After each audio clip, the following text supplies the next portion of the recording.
the night. I am Batman! Hello everyone, thanks so much for joining me here today as we get to talk about one of my favorite subjects, comic books. My name is Jose. I love comic books, I love talking about them, I love sharing them with you.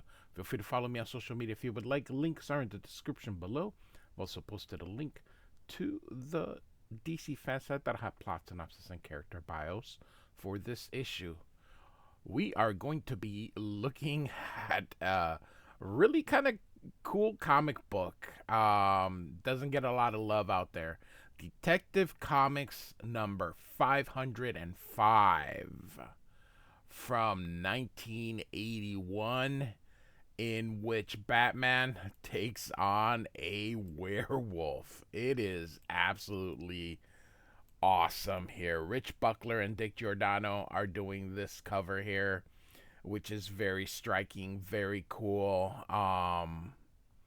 There's a Batgirl backup, but we're not going to cover that. We're just here for the main event, which is Batman. And, oh, that is awesome.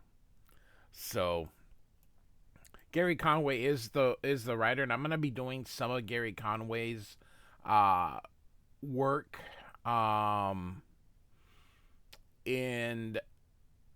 there's some really cool stories out there, but I wanted to start with this one here. So, all right. And so we see Batman and this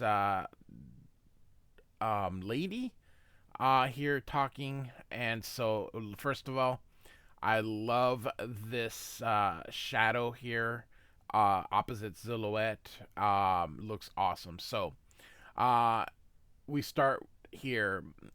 The susurrant murmur of life support machines is like a continuous whispered prayer in the small hospital room. It is all he can do to keep emotion from twisting his face. And the lady says, she was born late in my life. She came like a gift, so this is her mother. If she dies, I don't know what I'd do. Please help her, Batman. And so, he does not know what to say. He cannot find the words. And so Werewolf Moon is our title. Gerry Conway is the writer. Don Newton is in that, and Dan Adkins provide the art. And then Dick Giordano is the editor. So, as Batman watches this little girl here. So, kind of weird to put Batman in this kind of situation. He's normally doing crimes, so it's kind of cool when they put him doing things that normally Batman doesn't do here. And so the mom continues here. The doctor says she has leukemia. There's a chance she can live, but only if she gets a bone marrow transplant from her brother. Find him for me, Batman. And how did she find Batman anyway? Please find him for my daughter. And so she hugs him, and you can see Batman's like, what the hell?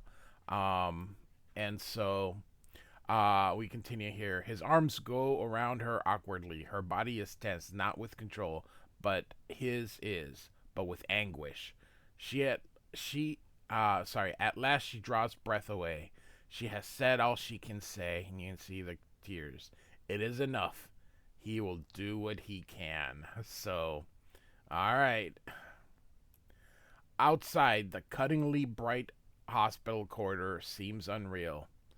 And Gordon is there too. And Batman says, and by the way, I love this era with the blue. Oh my goodness gracious. When I draw Batman, I still do blue on him.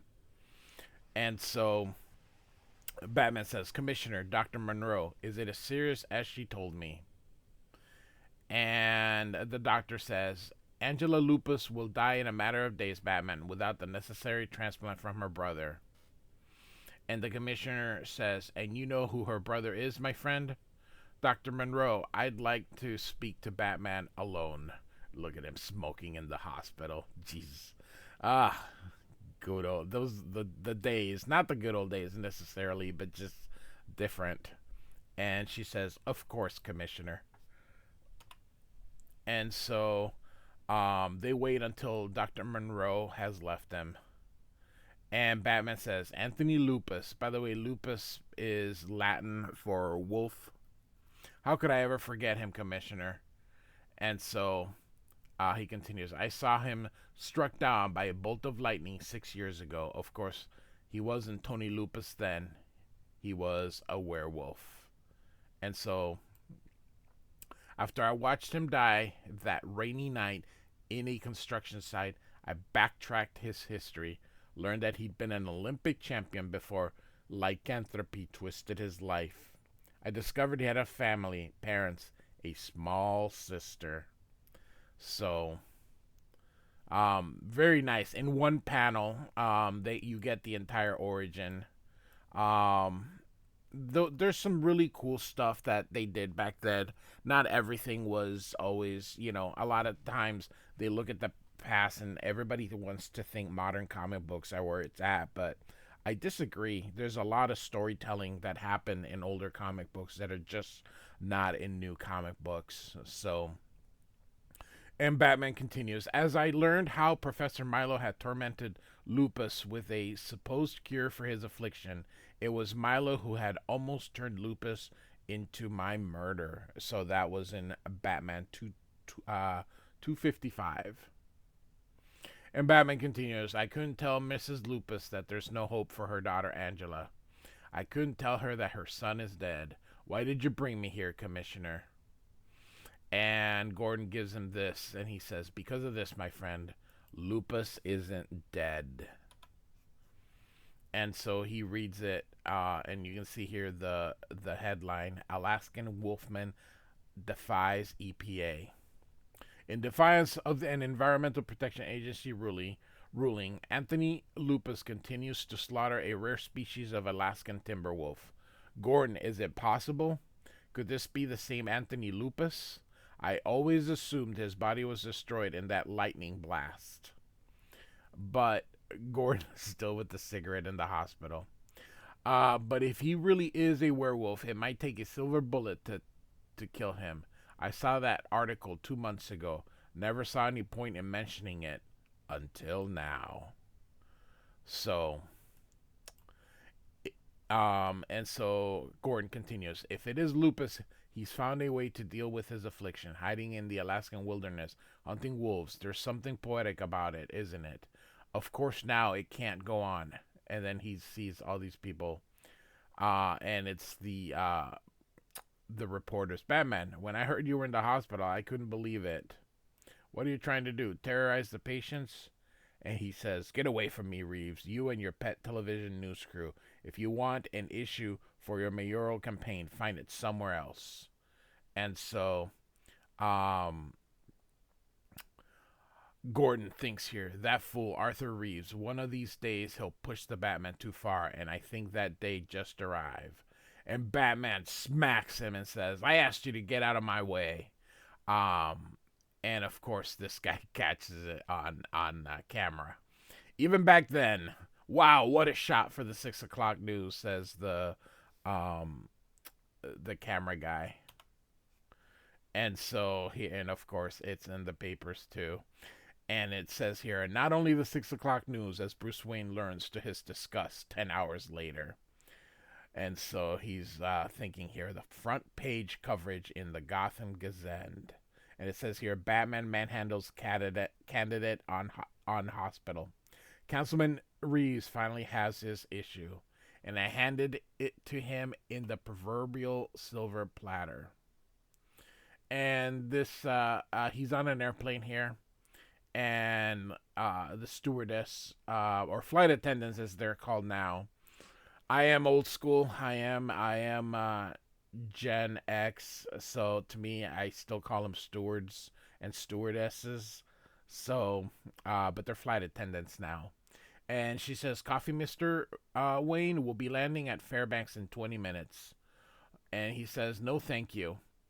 And Bruce thinks here, I couldn't even stay in Gotham to clear my name. And so, nice shot here, kind of still showing background here, and it's really cool. There was some storytelling done back in the old days that new comics could definitely go back to. Angela Lupus needs a transfusion from her brother within 72 hours. And so you see the airplane's about to land here. And it's just bad luck that those hours coincide with this month's full moon. There's Fairbanks ahead. I wish I could believe that this was going to be easy. And so I always wondered, don't people realize, hey, Bruce Wayne is in Alaska. Hey, Batman's in Alaska. I don't know. And so he's at the Hilton 1 hour later. And this guy says, "You'll have to carry your own bags, Mr. Wayne. I don't have bellboys. I can't afford them. The wages they can get from the pipeline company, we just can't compete for service." And so these two are talking here. Again, a cigarette. You know what your trouble is, Clayton? You EPA jerks think you own the state, bossing people around, telling us what we can do with our land. And this other guy says, "Someone has to protect the future from people like you and that crazy man Lupus." So, and Wayne is already has his eyes over here, and so he walks over there here. If you and he had your way, you'd rape this part of the country, kill the animals, destroy the ecology. Um, And this guy says, "Who the devil cares about ecology when there are profits to be made?" And he says, "What about the next generation?" And he says, "Let them find their own Alaska."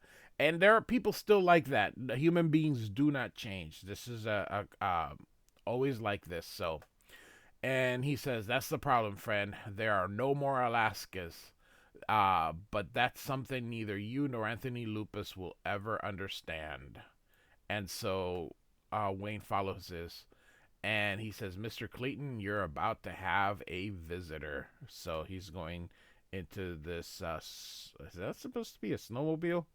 I don't think he had reference for that. So shortly at the Fairbanks Federal Building. And so Bruce Wayne of the Wayne Foundation.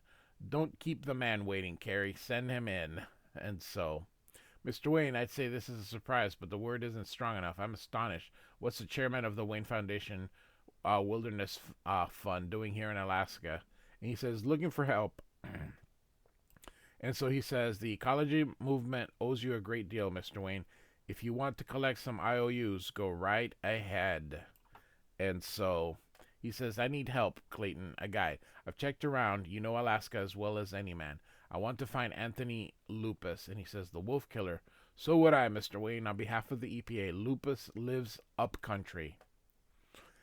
And he says, "But reaching him in this weather would cost money. We'd need a plane, fuel, provisions." And he says, "Would this cover the expenses?" And he gives him, "Wayne, you just hired yourself a guide." And so here you see the little airplane here. Alaska, there's this show, Alaska Airport, I believe it is, and it's really cool at how they maintain all this stuff in Alaska during this weather of theirs here. So, and so it says here in the cold is, sorry, here the air is more than merely cold. It is the presence, an enemy of man, as real as any predator. Already, as he sits beside Clayton in a rented plane the next morning, Bruce Wayne can feel the cold eating at his will, like a wolf gnawing a fresh kill. And he's looking with the binoculars down. "There's a cabin down there below on the rise. Do you think it's his?" And Clayton says, "It's his. Who else would live out here but a lunatic like Anthony Lupus?" And so they walk to it. "Looks like no one's home. Knowing Lupus' reputation, I'd say he's out hunting. But as what, a man or wolf?" And so it says here, "Night comes early in these Arctic regions, but a night unlike those Bruce Wayne has known in Gotham." And so he says, "Quiet, isn't it? Do you think he'll mind us staying in his cabin?" And Clayton says, "Hard to say. A man like Anthony Lupus doesn't live by society's rules. He may not believe in hospitality. As in a way, he's a lot like the wolves he hunts. He's a loner. That's why he treated our court injunction against his hunting with such contempt. One man's hospitality is another man's invasion of privacy, Clayton. Maybe we should pitch a tent outside until he gets back. And he says, suit yourself. I'm staying where it's warm. And so he thinks, men like Clayton seem more sensitive to the needs of nature than of people. I can almost sympathize with Lupus for. And then he goes, Clayton, that sound. Someone's at the... And suddenly the werewolf comes in door. And they're like, oh my God. Wayne, for the love of God, as he attacks Clayton, help me. 2 seconds have passed since the door was flung open. So they're letting us know how quickly this happened here. 2 seconds in which Bruce Wayne stood paralyzed with shock. Paralysis transmutes into action, and so he hits him here. Strange what goes through your mind. What did the farmer hit the donkey with a 2x4? To get his attention. I've got this monster's attention. Now I better distract it again before it kills me. And he hits him with this, he had a torch. And you can see the werewolf screaming, "Rawr!" Blindly howling in pain, the werebeast flees, instinctively seeking cold snow to soothe his burns, giving Bruce Wayne the precious seconds required to assure a kind of safety. Clayton, get the windows. Once he knows the door is bolted, and suddenly he says, too late, Wayne, too late. This is a great shot here as the werewolf looks through the window. This is a great story here. And so you can see he goes through. He says, quick, Clayton, the shutters. And so Bruce says, force him back. We have the leverage. He doesn't. Now latch them and pray the locks hold. And Clayton says, do you hear him out there? Snoring, clawing the wood. Wayne, what was that thing? And he says, it couldn't have been what I think. No, it's impossible. Werewolves are the stuff of storybooks, aren't they? Okay, so that's Clayton. Bruce Wayne says nothing. The bestial snarling outside the cabin is the only answer Clayton deserves. And so now we're at dawn. Good grief, did I fall asleep, Wayne, last night? And Bruce says, it happened, Clayton. I stood guard while you slept. And so they go out there. Look at the claw marks on the cabin. He must have been trying to scratch his way in all night. And he says, I can't deal with this, Wayne. Wolf tracks, werewolves, it's like a nightmare. And he says, you're going back to Fairbanks? What about Anthony Lupus? Find him yourself, Wayne. I'll send someone to pick you up in a couple days. I never signed on to fight that thing.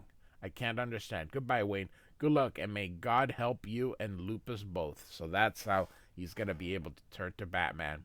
I thought they were going to kill the guy. So they just have him go. So, and he says, does Clayton suspect that Lupus was the werewolf?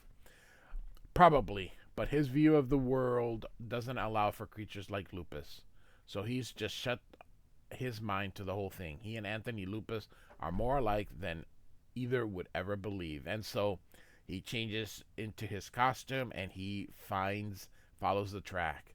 The werewolf print leads to that cave. It must be Anthony's den. I like the backpack here. And so keep in mind, look how much story there is. We're just 11 pages now. This is a short story. I think it's a 17.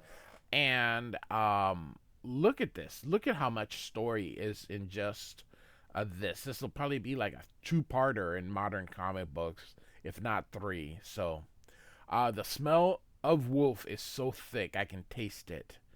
By the way, there was this series last year for Batman for the Black Label, and I think it was called Full Moon or Bad Moon or something like that. I actually picked it up, but I haven't read it yet, so that might be something we'll do on the channel here soon. So anyway, Batman continues thinking, the smell of wolf is so thick I can taste it.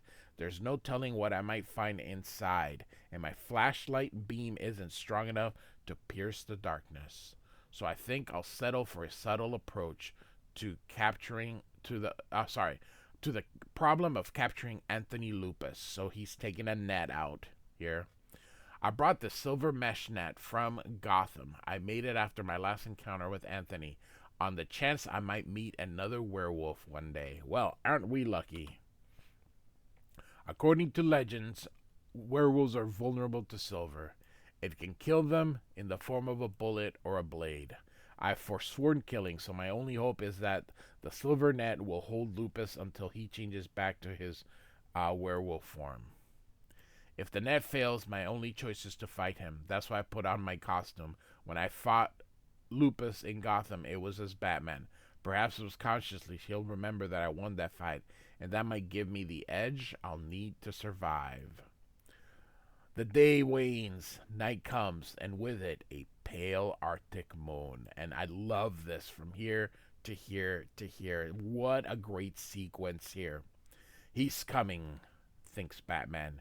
He's here, and you can see the growl. What a great sequence. This is absolutely amazing. I love it. I love it, love it. And so he throws the net, and he goes, it's trapped. Oh, sorry, he's trapped. And so Batman says, now to get a good look at you, Lupus. And then he goes, eh. And so, a wolf. But if my trap caught a real wolf, then that means Lupus is still free. And he's right behind him. How awesome. Lupus and the wolf must have been in the cave together. Just my luck, the wolf came out first. Lupus leaping at me. No room to dodge. To dodge back. Edge of a cliff, and so Batman and the werewolf fall. Must brace myself. Force Lupus to take the brunt of the fall. Maybe it'll stun him. Give me a chance to recover before he does. I love the silhouette here in the moon here. And it says here, the impact knocks man and man-wolf apart, as blanketing snow protects both from injury. And so, not good. Not good enough. Lupus was barely staggered. I need a better battlefield, and maybe I see one up ahead. And so, Batman runs here toward the pipeline here, and he thinks here, Lupus is impossibly strong. One to one, he can rip me apart. And so he continues here, I have to choose my ground for maximum tactical advantage. That reflected shine in the moonlight up ahead can indicate the Alaskan pipeline. On its slippery metal surface, my boots should give me better balance than the werewolf's clawed feet gave him. Lupus must sense I'm stalling. The initiative, he'll try to catch me before I reach the ladder. At first, when you look at this as a glance, it looks like, you're like, man, the back of his head is so weird, but it isn't. He's being covered. The head is being covered by the cape. But when they, I would have left this black because it does look like the way it is, and they're like, it's his head, but it isn't. So, all right. And so Batman kicks him. You can see the wolf kind of going back. Like a true wolf, Lupus might be tempted to wait me out, pacing below while I freeze to death on this pipeline. I can't allow that. And so I've given him an incentive to follow me. And so Batman climbs up and he says, it worked. He's climbing the ladder. Everything will be resolved in the next few minutes. I can't let it go on much longer in any case. Even in this specially insulated back costume, I'm beginning to shiver from exposure. And so here we go for our final fight here. Each of them in his own way is a creature of darkness, yet where one is a symbol of madness and chaos, the other is order and sanity incarnate. I love these old writers here. Even without the urgent need of a dying child, it was inevitable that these two would meet again. A force like gravity draws them together. So you can see here Batman picking him up and then punching him, and the wolf clawing Batman. There are two electrically charged charges, positive and negative, rational and irrational, orbiting a common nucleus. That nucleus, to give it an arbitrary name, and as you can see, the wolf rush and jump on Batman, is the human soul. And Batman then uses his legs to push him off. This time, reason triumphs. And so, and the next time, as so you can see as he falls here, um, who knows? And so, um, wood smoke sweetens the morning air. A well stoked fire probes the dawn sky with a tentative gray finger, pointing and retreating at every hint of wind off the mountains. By the way, in Alaska and in these places really north, the sun doesn't come out in the morning. Sometimes, especially that far north, like Fairbanks, it comes out in the afternoon. It's only out there for like 2 or 3 hours. So, just FYI, there is no morning during the Alaskan winters where there's sun, um, because it comes out late. I love this in the shot. I truly think this is pretty cool here. And so he has remained awake all night, tending the fire and watching the werewolf struggle in its silver net until the werewolf becomes a man who is most likely freezing to death. Anthony Lupus' eyes focus slowly, then widen at the shock of recognition as they fall back on the uh, cowled man in black. And he says, Batman, I thought it was a dream. It's so hard to tell where his dreams stop and reality begins. What are you doing here? What do you want from me? He says, I'm taking you back to Gotham City. He says, Dear God, you can't be serious. Don't you know what I am? I'm a monster. I'm a freak. You can't take me back. You don't know what might happen. And Batman says, I know what will happen if you remain here, Lupus. The loneliness and lack of human contact will destroy what's left of your soul. Even wolves run in packs. Don't reject humanity, Lupus. Your humanity is all that separates you from the beast. Come back to us. We can help you. Professor Milo found a cure. If he could, I can. And there's another reason for you to return.